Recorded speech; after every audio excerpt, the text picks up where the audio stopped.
والله العظيم يعني الحليب مش صعب وعايز عايز واحد تكون مش خايفه من المواشي بس. غير كده ربنا هيكرمك والله العظيم. وحتى لو مش عارفه من اول دار تحلبي هتتعلم. وحد مولود متعلم يا ولاد.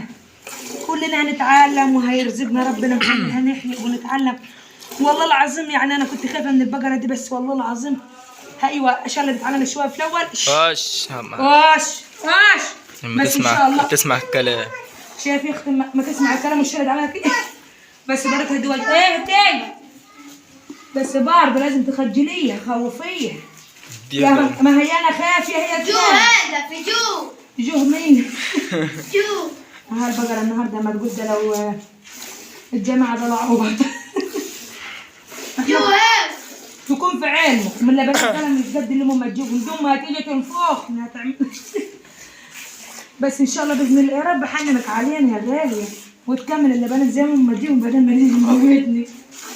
بصوا لبنات يا جماعه امك كانت بقره بتملى المحلات يا هتموت قاسة شايلهم مش شايلاهم. هي عارفه الايد مختلفه وما قام مش حنان كل بس هنكالح مع بعض لما نجيب الباقيين.